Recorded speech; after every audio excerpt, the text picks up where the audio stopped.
Hoy lunes, en Noticias en Flash, la opinión de Juan José Rodríguez Prats. Licenciado Rodríguez Prats, bienvenido, le veo meditabundo esta tarde. Pues mi querido Hugo, es un día importante para mí, pero pensando en el auditorio, ¿cuáles herramientas deberíamos utilizar para analizar hoy lo que pasa en el mundo? Creo que nuestra función es dar instrumentos, no pretender imponer a una opinión o nuestro criterio, sino los elementos y los ingredientes de lo que para mí es una fecha tremendamente importante. El 28 de febrero de este 2025 va a ser una fecha similar a la del 9 de noviembre de 1989, cuando se cayó el muro de Berlín, o bien el 23 de febrero de 1981, cuando entró Tejero al Congreso ahí en España, o el 24 de febrero del 2022, cuando Rusia invade Ucrania. Va a ser una fecha importantísima porque significa un giro, y un giro importante en la cultura occidental. ¿Qué es la cultura occidental? Mira, este tema es apasionante. Hay algún autor que dice que si San Pablo no hubiera caminado del oriente, de donde él vivía, de la Mesopotamia, de Damasco, si en lugar de ir hacia Roma hubiera ido hacia el oriente, hacia China o la India, es factible que la religión judeocristiana hubiera aprendido en esos pueblos, pero al ir hacia el occidente empezó a sembrar los principios de la doctrina social cristiana, el principio de la dignidad de la persona humana, de que somos iguales ante Dios. En mucho de su sustancia, pues está la democracia, está la participación, el respeto a la persona. Y esto se complementa, por ejemplo, con el pensamiento de Santo Tomás, y de ahí el gran detonador de la cultura occidental es la teoría de la Ilustración, el pensamiento de la Ilustración en el siglo XVIII, la división de poderes, los derechos humanos, y esto se fue consolidando, y hay fechas muy importantes. Por ejemplo, los 5 días de mayo de 1940, hasta hay una obra de teatro, porque Churchill vio el peligro de Hitler, y Churchill, cuando llegó Chamberlain, muy orgulloso de que había firmado la paz con Hitler y se había resuelto porque se le había dado parte de Checoslovaquia, donde estaban los Sudetes, y que Hitler decía que allá había mucho alemán habitando, y dijo que habíamos logrado ya ese paso. Y Churchill dijo: Hitler les dio a escoger entre el deshonor y la guerra. Eligieron el deshonor, pero también tendrán la guerra. Entonces, todo esto, y después viene Roosevelt, por ejemplo, en la correspondencia que mantiene con Stalin. Hay un libro que se llama Dear Mr. Stalin, porque le escribía a Roosevelt dándole ímpetu a que se enfrentara con Hitler, porque también Roosevelt veía desde Estados Unidos el gran peligro que significaba el autoritarismo, la dictadura, el atropellar derechos humanos, y además lo que estaba haciendo en el Holocausto. Entonces, podemos decir que hubo una alianza occidental que consolidó esta cultura, todo lo que son estos principios. Eso vino un giro, porque el 28 Donald Trump le dio una vuelta de 180 grados. O sea, tú puedes ver los discursos de Kennedy, los discursos de, el mismo Truman, la creación del Plan Marshall. El Plan Marshall, que lo concibe George Marshall, que era el jefe de Estado de Truman, es una gran aportación, es una medida en que Estados Unidos dice: tenemos que ayudar a los países derrotados para que Europa florezca de nuevo.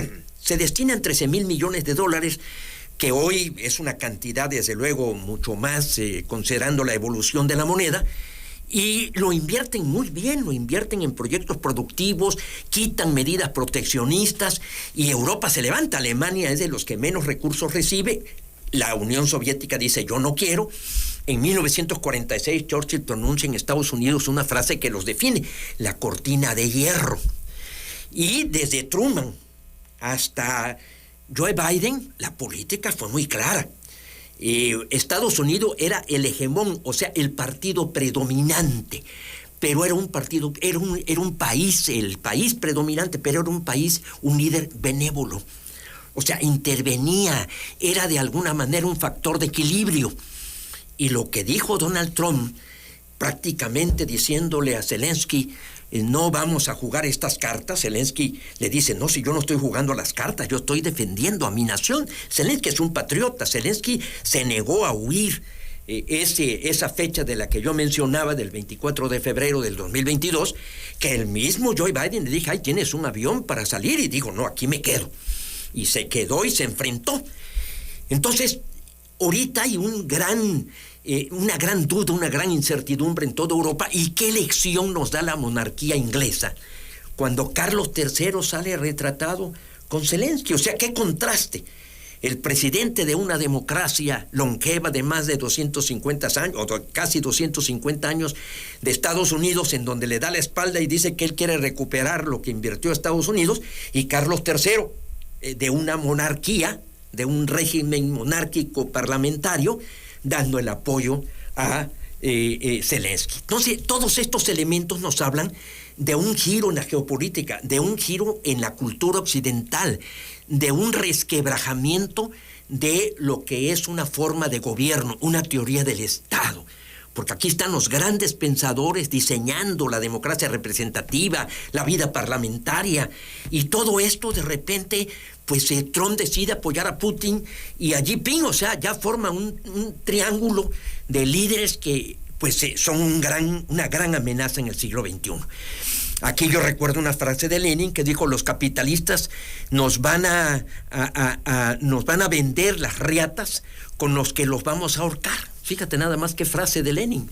Y ahora pues está esa amenaza. Entonces se abre un periodo de incertidumbre enorme en el siglo XXI y me lleva a la reflexión a nuestro país. Porque ahora sí creo que en los próximos días vamos a ver el gran desafío para el liderazgo que va a desempeñar Claudia Sheinbaum. No puede ella ir como lo hizo Justin Trudeau con Canadá, que estuvo allá en la reunión en Inglaterra. O sea, Justin Trudeau apoyó a Ucrania y se suma a todos los países europeos. Entonces, ella no lo puede hacer porque rompe con lo que es la política que trazó Andrés Manuel López Obrador en materia de la pugna, que nunca condenó a Putin y que hubo desde luego en el Consejo de Seguridad algún posicionamiento y en la Asamblea, pero en realidad Andrés Manuel nunca condenó a Putin, como tampoco condenó a Nicolás Maduro. Entonces, Claudia va a seguir esa línea en política exterior que es contraria a la línea que nosotros seguimos. En México siguió, pues desde después de la Revolución Mexicana, una política muy clara de respeto a la integridad, al derecho internacional, que Rusia lo viola cuando invade Ucrania. Entonces, aquí viene un gran desafío también hacia lo interno, porque esta confrontación que va a tener con Trump sobre los aranceles y posteriormente también el Estado de Derecho, que viene una gran discusión. Desde mi punto de vista, no estoy defendiendo desde nuevo a los 29 gánsteres enviados, trasladados, porque ahora ya se está distorsionando el derecho. El derecho ya en México, verdaderamente yo creo que aquí está el primer desafío, o el gran desafío, mejor dicho, no el primero, el gran desafío de Claudia Sheinbaum, porque ella habla de respeto de la ley, de repente se escuda en la ley, pero la Constitución ha estado verdaderamente crucificada, y ahí está de nuevo el pendiente de la reforma al Poder Judicial. Entonces, aquí sí tiene que demostrar, estos son los momentos en los que se define un liderazgo de lo que puede ser todo su sexenio. Si asume decisiones, si asume la responsabilidad de gobernar, si hace este ejercicio de congruencia, porque eso fue lo que Donald Trump rompió, la congruencia. O sea, ya no es una política congruente la política norteamericana, porque él da un giro. Y ese es el reto también para Claudia Sheinbaum, la congruencia. Y para terminar, mi querido Hugo, pues ese es el reto también en lo personal que tenemos los políticos. Cuando yo me afilié al PAN y empecé a estudiar al PAN, hice un libro, que es este libro, que se llama La congruencia histórica del PAN, precisamente ese título de la congruencia histórica del PAN. El prólogo me lo hizo Carlos Castillo Peraza, un prólogo muy generoso, y dice, voy a leer un párrafo, si tú me lo permites, esta es una decisión personal, te pido tu venia porque es un asunto individual que voy a tratar en esta ocasión. ¿Sí? Él dice, emociona que una mirada nueva y todavía marcada por una formación y una experiencia ajenas encuentre en todo ese bosque de la historia cultural y política del PAN eso que le da nombre al libro, que con tanto gusto prologo, congruencia. Me atrevo a pensar que, si esa palabra no hubiese emergido de la aventura intelectual y militante de Juan José, después de optar por salirse del PRI y afiliarse al PAN, el hombre habría liado bártulos y partido hacia otros rumbos de la inteligencia y de la acción. Estoy seguro de que esa congruencia hallada lo mantiene en Acción Nacional. Acción Nacional esta congruencia ya la perdió. Acción Nacional ya no es el partido de Manuel Gómez Morín, de González Luna, de Rey Lazo, de Preciado Hernández, juristas, Criste Vivarrola, González Morfín, el mismo Castillo Peraza, juristas, porque el PAN es una propuesta de civilidad, de respeto a la ley. Esto desafortunadamente ya no existe, lo que queda del partido que fundó Manuel Gómez Morín, pues es nada más las siglas. La doctrina panista le da urticaria a la actual dirigencia. Han abandonado desde hace ya algunos años las tesis fundamentales del PAN. No renuncio porque yo me afilié a otro partido. El partido al que yo me afilié ya no existe. Yo me voy como agente libre, podremos decir, a observar, porque vamos a vivir tiempos muy agitados.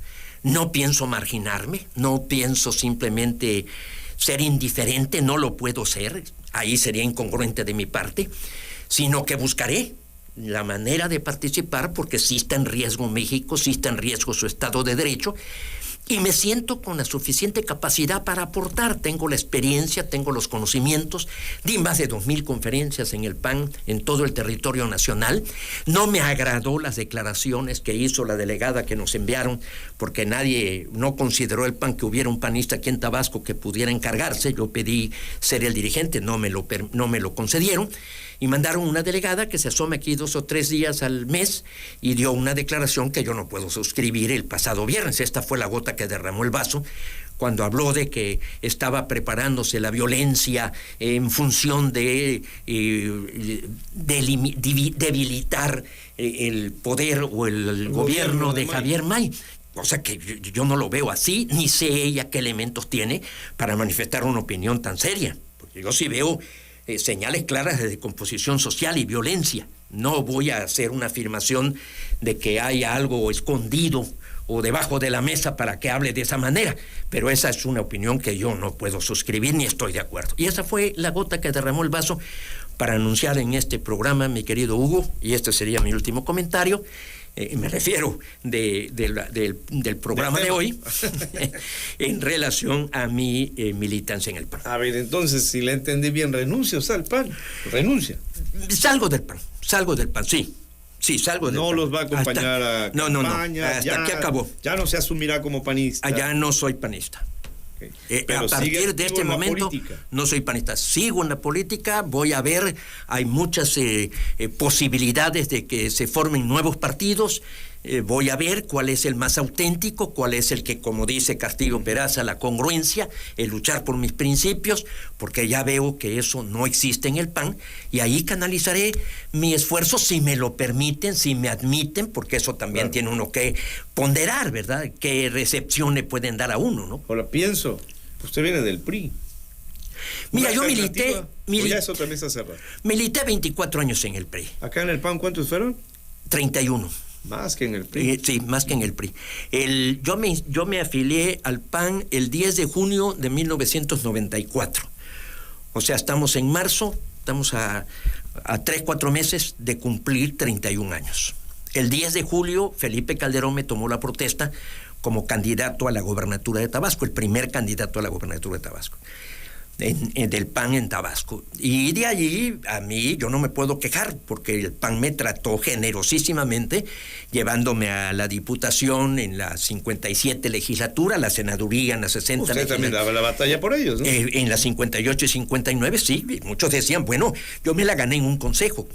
Quedé en primer lugar en el Consejo Nacional en el 2000, para acompañar en la campaña a Vicente Fox, y ahí ya fui yo senador plurinominal. Yo sé que usted no se lleva a nadie, pero ¿qué pasa con sus amigos? Y ahí tiene gente muy cercana. Mira, no voy a insistirles, no voy a continuar frecuentándolos. Inclusive yo quisiera que ellos tomaran su decisión. Yo no quiero dañar al PAN, tampoco voy a entrar en un debate de dimes y diretes. Sí, porque al rato le van a decir que traidor y ese tipo de cosas. Es posible, pero no pienso entrar en ese debate. Es una institución a la que yo le agradezco, como le agradezco al PRI. Ahora, desafortunadamente, a partir del 2011, que yo hice una serie de críticas, y críticas que sustento, críticas que no me arrepiento haberlas hecho. Al PAN. Al PAN, y a panistas, concretamente, no al PAN, al panistas. Y ahí vino una reacción en donde me empezaron a cerrar las puertas. Tú puedes ver 14 años más o menos. 14 años en los que yo resistí, porque quise ser diputado federal, quise ser dirigente del partido, quise ser candidato a la gobernatura en Chiapas, quise ser candidato a diputado local en pluris, pero me postulaba yo de mayoría. Ahí están todas las postulaciones, que yo sabía que lo más probable era la derrota. Estaba yo luchando con adversarios pues muy fuertes y con el aparato estatal, pero yo me postulé para abrir y para darle una oportunidad a los panistas. Y me enteraba yo, por ejemplo, que en la tercera circunscripción se le daban esas posiciones a recomendado de los Yunis o de Mauricio Vila, o a quien, ya vimos cómo acabaron los y ya vieron cómo acabaron. O sea, eso sorprendió a la dirigencia del PAN, que no sabían lo que eran los Yunes. Eso es ingenuo. O, por ejemplo, aquí en Tabasco, que se dio en la última elección federal, todo. Los panistas no tuvimos oportunidad de ningún cargo. Inclusive la senaduría se le da al PRD, a una persona que también se fue luego. Que también se fue a Morena. Hablamos de Huimanguillense. Se fue a Morena. Entonces, ni siquiera investigaron, o sea, Juan Manuel Fósil dijo y ese lo postularon, ¿verdad? Entonces, te digo, no quiero hacer señalamientos, no quiero que se piense que estoy actuando por sentimiento, no, estoy actuando con plena convicción, con plena madurez, porque siento que puedo, en este último trayecto, hay una frase que a mí me agrada mucho, cada uno de nosotros, la vi en un libro de Sabater, que dice, cada uno de nosotros en su vida es una especie de novela. ¿Y qué tienen las novelas en las últimas páginas? Lo mejor, el desenlace de la trama, el mensaje más emotivo. El que queda grabado, está en las últimas páginas. Entonces, las últimas páginas de la novela de mi vida, que el autor soy yo, van a quedar prácticamente en blanco. Van a ser la triste historia de un viejito que está arrumbado. Relegado, le iba yo a decir. Arrumbado. No, definitivamente no va conmigo. Me lo dijo un gran amigo al que fui, le consulté porque lo platiqué con algunos amigos. ¿Lo maduró? Lo maduré. Uh-huh. Y me dijo, Juan José, si tú te resignas y te vas, pues sería romper con lo que has sido siempre. Tú has sido un rebelde. Más que un revolucionario, el revolucionario es el que milita, el que quiere subvertir el orden. No, el rebelde es el que tiene una actitud en su vida de rebelarse. Eso he sido y así tengo que concluir. Y aquí estoy. Y voy a dar la pelea, pues en lo que pueda yo encontrar como una opción que sea congruente con mis ideales, con mis convicciones, lo cual el PAN desafortunadamente dejó de ser. Y que puede ser un partido de los de reciente creación, los que están buscando serlo, nos decía. Sí, analizo eso, en qué pudieran ser lo más afín, por ejemplo, el pensamiento de Gómez Morín, de Castillo Peraza, de panistas que yo quiero, porque tengo grandes amigos, dejo afectos enormes, que a todos ellos les tiendo la mano, desde luego. Ellos conocen toda esta historia, ellos saben de todo este esfuerzo que yo he hecho y los golpes que he recibido, que son verdaderamente golpes deshonestos, podemos decir. Deshonestos. Se va en paz. ¿Mande? El PAN se va en paz. ¿El PAN se va? Se va del PAN en paz. Sí, en paz. Como me fui del PRI en paz. como yo creo que los dos partidos han sido útiles a México. El PAN le ha dado muchísimo a México.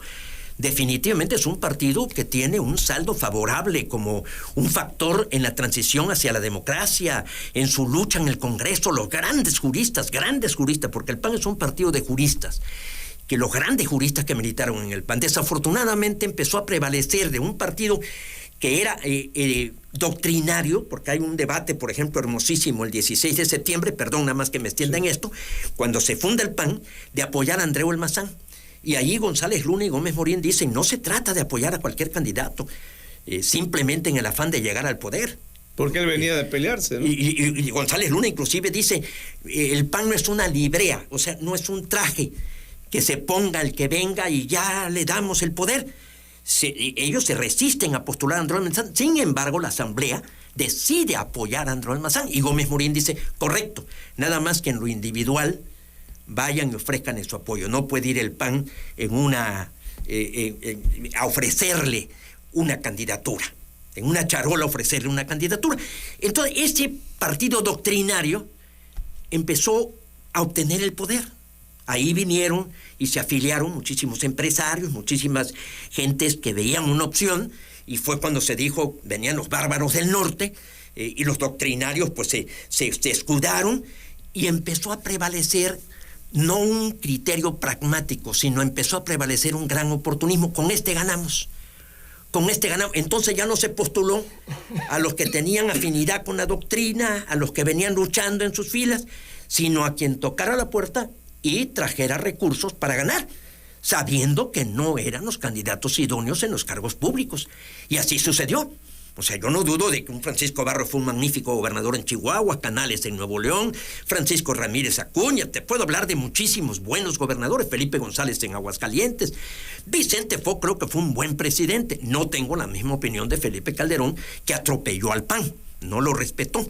Entonces empezó a desviarse, lo cual es algo que han estudiado todos los analistas políticos, como un partido cuando llega al poder, pues empieza con un contraste con sus principios. Empezaron a olvidarse la doctrina, empezó a dejarse a un lado los principios, llegó gente totalmente descalificada que traen un proyecto individual, no un proyecto de partido. Licenciado Rodríguez Prats, entonces estaremos atentos a su futuro. Pues mi querido Hugo, eso me lleva también a ser más objetivo en esta tribuna. Ya no seré tendencioso. Nos vamos a la pausa, son las 2:25, licenciado.